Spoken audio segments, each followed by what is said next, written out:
India. ये है world's most exposed.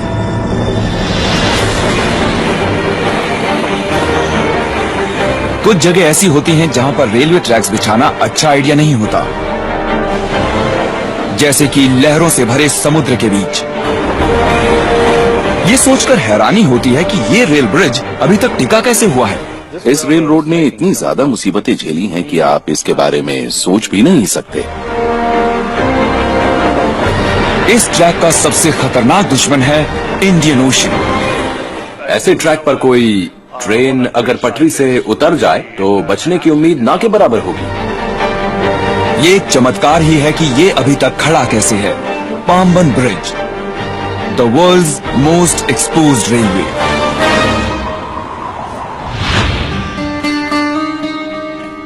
South India, Chennai से जरा सा साउथ में पामबन ब्रिज और तबाही के बीच खड़ी है ये मेंटेनेंस टीम। इनका मिशन, चाहे कुछ भी हो जाए, ब्रिज से ट्रेन्स गुजरती रहनी चाहिए। ये अपने काम पर जा रहे हैं, कई सौ मीटर अंदर समुद्र के बीच में। सिर्फ 1 मीटर चौड़ा और लगभग 2.5 किलोमीटर लंबा ये रेलवे ट्रैक पैसेंजर्स और सामान को रामेश्वरम आइलैंड और मेनलैंड के बीच लाता ले जाता है। इसके नीचे बहता है इंडियन ओशन। इसकी पोजीशन ऐसी है कि पामबन ब्रिज और इस पर काम करने वाले लोगों पर हमेशा खतरा मंडराता रहता है। न सेफ्टी बैरियर्स, न रोप्स और न ही लाइफ जैकेट्स। एजे अशोक कुमार इन हालातों में यहाँ हर रोज काम करते हैं। यहाँ किसी तरह की गलती की कोई गुंजाइश नहीं है। इस ट्रैक पर काम करना बहुत मुश्किल होता है।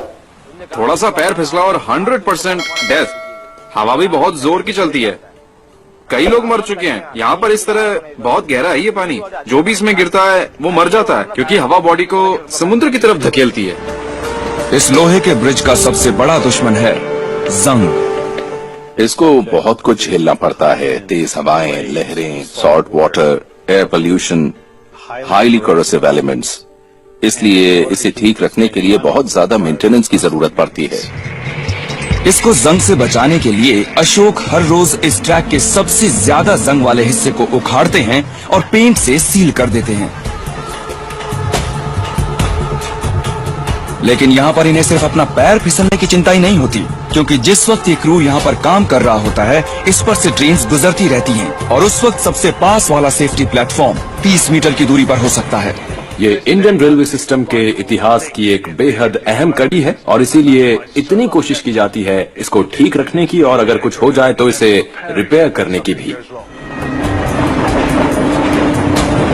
लेकिन ये मेंटेनेंस टीम ज्यादा कुछ नहीं कर पाती जब कुदरत अपना असली रंग दिखाती है, क्योंकि ये है एक साइक्लोन कंट्री।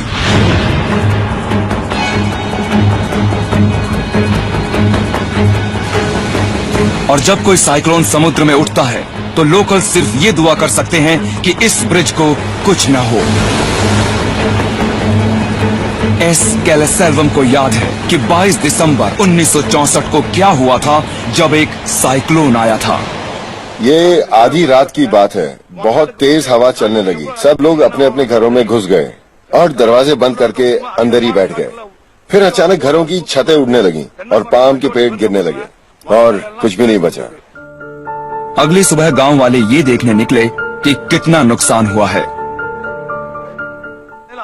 सुबह 6 बजे जब सबने देखा क्या हुआ है तो साफ पता चल रहा था ब्रिज को बहुत ज्यादा नुकसान पहुंचा है। ब्रिज टूटकर समुद्र के पानी में गिरा हुआ था। सिर्फ पिलर ही साबुत बचे थे उसके, बाकी सब डूब गया था। ये ब्रिज जो 1914 से यहाँ था अब टूट चुका था। ये बात सच है कि बहुत से गांवों में भी भारी तबाही मची थी, पर इसके बावजूद सबसे पहले इस ब्रिज को बनाया गया। हैरानी की बात है कि सिर्फ 46 दिनों में पुराने ब्रिज के बचे हुए हिस्सों पर एक नया ब्रिज बना दिया गया। जिन्होंने ये ब्रिज बनाया था, आज उनकी नेक्स्ट जनरेशन इसकी देखभाल कर रही है।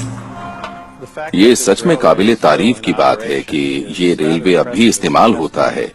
ये एक सबूत है इस बात का कि जिन इंजीनियर्स ने इसे बनवाया था वो सच में कमाल के लोग थे। और जो इसे मेंटेन कर रहे हैं वो भी कुछ कम नहीं है। आज का दिन अच्छा रहा, फिर से यहाँ वापस आएंगे और अपने इस खतरनाक काम में जुट जाएंगे।